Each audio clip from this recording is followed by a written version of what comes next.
All right. Wow, what an event. This is so beautiful. It's my first time being here. Nicole Mace, I'm at Pendo, and I'm just really, really happy to be here and to see all these great product leaders. And today, what I want to talk to you about is onboarding and the aha moment, and of course, AI, because times have changed. I've spent most of my career in product and also dealing with onboarding and then eventually the aha moment. And so now it's coming together. So how many of you, I know a lot of our chats start with a raise of hands, but how many of you are leveraging AI in your onboarding today? If you are, raise your hand.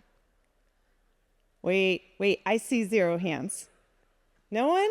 No one's using AI yet. All right, I see 1 hand. All right, well, good. Well, then this will be super relevant. My goal is that you walk away from this with some actionable learnings so that you can take back to your work and figure out how to use them and apply them to your onboarding. All right, so let's talk about where we're going. Where are we? We're not quite there, but let's think about where we are going. So AI agents are going to be acting on the user's behalf to onboard. That is just happening. We're seeing some of it. You may have been a user in an experience like that, but that is happening. Now, agents are going to be taking many of the onboarding steps. And ultimately, we will get to a place where some of those steps are just straight out skipped, right? It's autonomous. And the part that I'm most excited about is actually this experimentation and optimization that's just going to happen with AI. You're going to set your goals. Experiments are going to happen that you haven't even thought of, and then are going to be put into motion. And you're going to just sit back and watch the numbers. That's where we're going. We're not quite there yet. And there is an interim stage. And I think this transition is something that we all want to take hold of and grab on the little pieces along the way. Because every sort of improvement that you can make makes a huge difference for your business, right? You pay a lot to get new users to start out using your product. And so optimizing onboarding and getting users to that aha moment matters a ton. So just to level set, let's get on the same page. What is an aha moment? It's the point in the user's journey when they first experience the core value of the product. When something clicks and they realize this is what I needed, or I get it now. It's the emotional and cognitive trigger that transforms curiosity into conviction. Really, it's the energy, right? It's the energy to move forward. It's why do I want to invest my time? I need energy to get going with this product. Is it 5 seconds and I'm out? Or do I want to continue moving forward? So a couple examples. If you think about Spotify, those users hit that aha moment when they get a personalized playlist. Wow. So you're in Spotify, you're listening to a few songs, you like a few songs, heart them. Suddenly, you have a personalized playlist of new songs that maybe you haven't even heard of. Amazing, that you really like. I mean, that is delightful. That makes you say, maybe I want to spend more time with Spotify. Maybe even I want to pay for the version without the ads. Duolingo, another one where learners get going. They do a few exercises. Many of us have done Duolingo.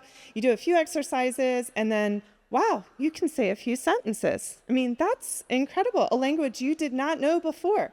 And that is an aha. That's oh my gosh, wow, this is worthwhile. Maybe I do want to sign up for this. Maybe I do want to go beyond the trial. And Venmo.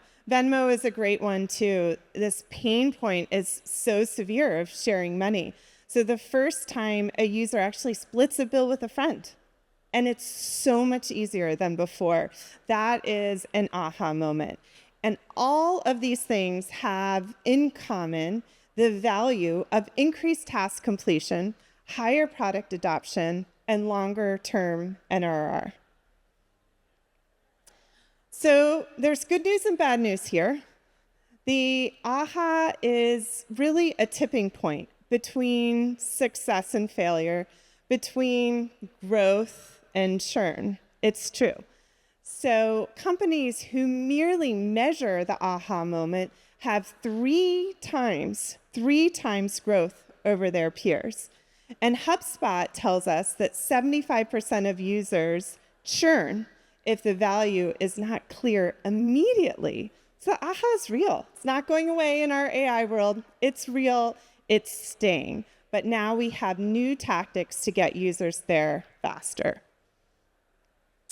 So onboarding and aha, sometimes people sort of pull them together and say, oh, it's the same thing. It's not the same thing. It's not the same thing, but both are critically important in a new user experience. And you only have so much time with a new user. So onboarding, you're trying to teach the new user about your product, how to actually use it, how to set it up. There are just some basics you have to do. And lots of times you have to go through those onboarding steps before you can get to an aha moment.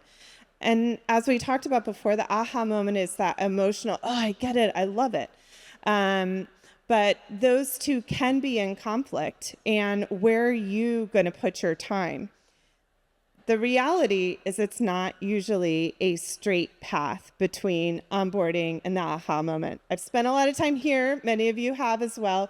You may have tried little tricks like I have, like sprinkle in some aha moments along the way with onboarding. Try aha moment first and then move into onboarding, or try onboarding first and then leave the aha later. So the problem here is when you start with onboarding, you're a new user that you paid a lot of money for, you got them there, they're in, and then they say, here are the 4 first steps that you need to do to get started, and they're out. They might not even make it past the second step. It's just a lot of work. And if you go with the aha moment first, you're able to capture more of those people who are mildly interested. And maybe some of them will get that energy and want to move forward. But both of them have their perils. And in the end, you're really measuring that conversion rate or those outcomes. So they really need to work together. But I have found that the conflict and the stress between them is something that you have to experiment through. It takes time, and it's different by product. But we have some good news, some very, very, very good news. And it's better with AI because we can actually shorten and straighten the path between onboarding and the aha moment. Do we still need onboarding? 100%, but really not in the same way. So AI allows us to automate, to personalize, and to accelerate that time to value. And we have a framework, yes. All of us product people here love frameworks. And some of the steps are the same, but how we're actually going to move forward is different. So understanding your customer, critically important, but now you can understand them closer to a one-to-one way. Now you can talk to them and message them closer to a one-to-one way. And you can guide them in a one-to-one way.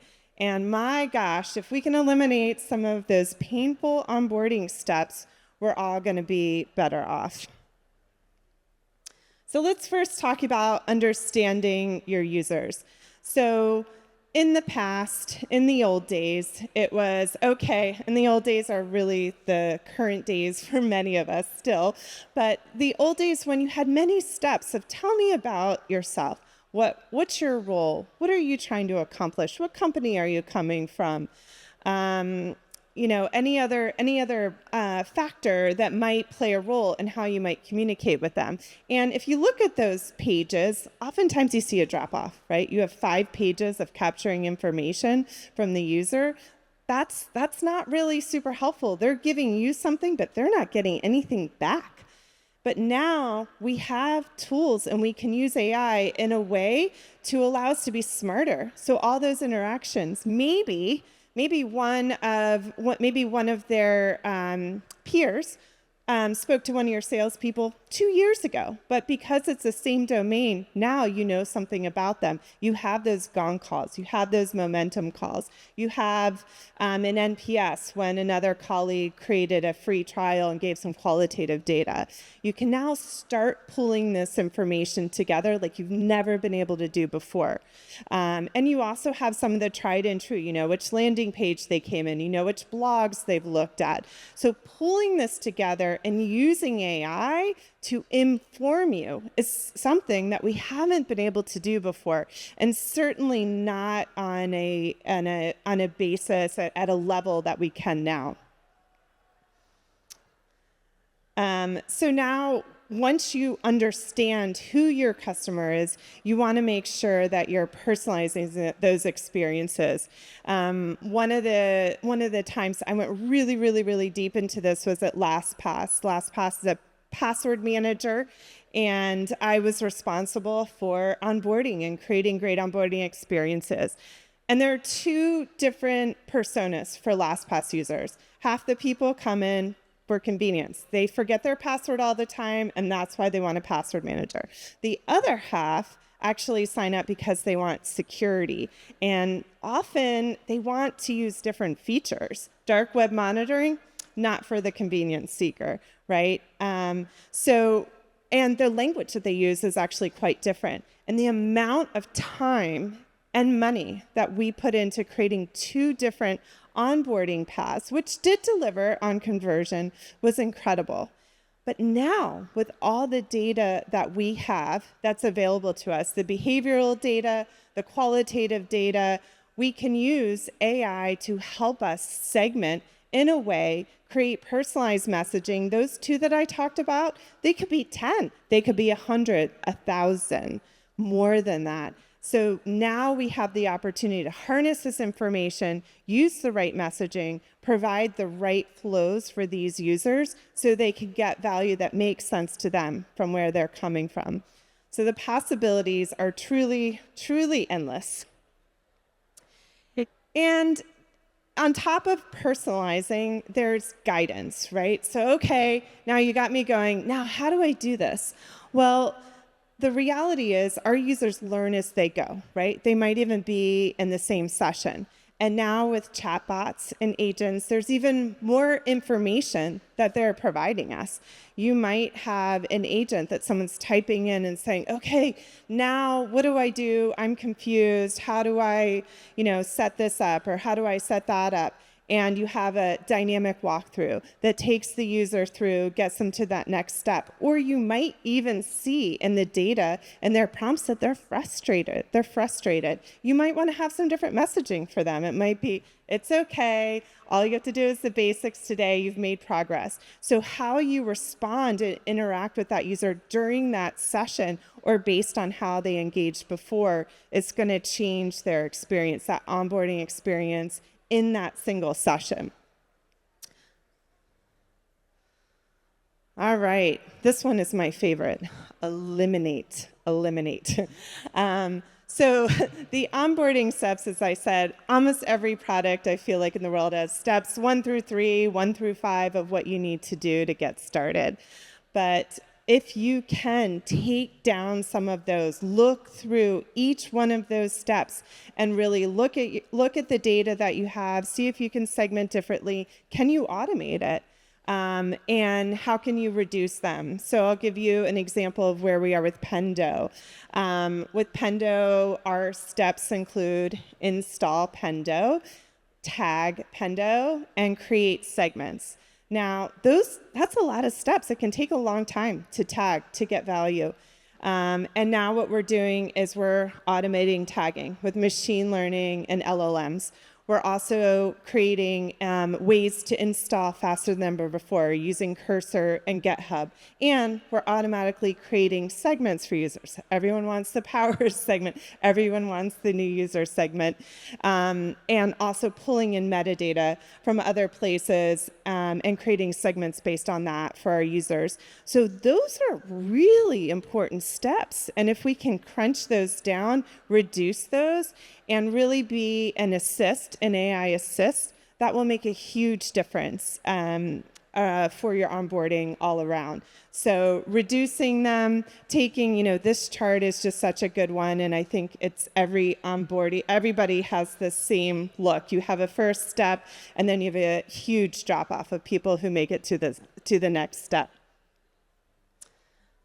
All right, so putting it all together. Some things haven't changed, but as I said, how you approach them is changing. You're going to understand in a different way. You're going to know these users and be able to talk to them in a one-on-one way. You're going to be able to guide them through in a one way, and you're going to be able to reduce those onboarding steps so they can get to that aha moment faster than they ever have before, and it will be relevant to them. So measurement, and this is where it gets really fun.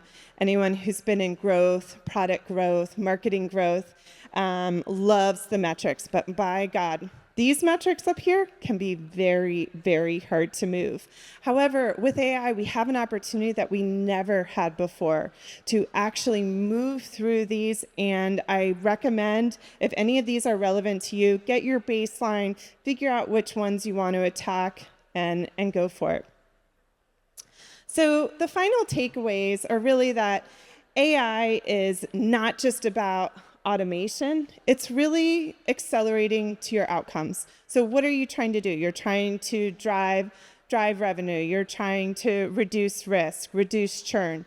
Those are things that you can do now that you haven't ever been able to do before. Aha moments are really best when personalized. So while there is a one-size-fits-all, you can try it. In the example I gave you about LastPass, where there were 2 versions of aha moments, the more that you can do to have relevance, I mean, even think of Spotify, your personalized playlist, amazing. The more you can do to get those to a personalized level, the better off you're going to be. And AI will help you sort through that data and provide those experiences for your customers. And lastly, really start small. It can be overwhelming. Choose one step. Choose one step in your onboarding. Is there something you can take away from that onboarding experience to get people to AHA faster? Lots and lots of fun out there, I would say. Enjoy, experiment, and, bring in AI in different ways and check out what other people are doing, because there are really some innovative ideas out there that you can mimic. So thank you, everyone. I really appreciate your time, and I look forward to chatting with you. If you have any questions, I'll be around. Thanks.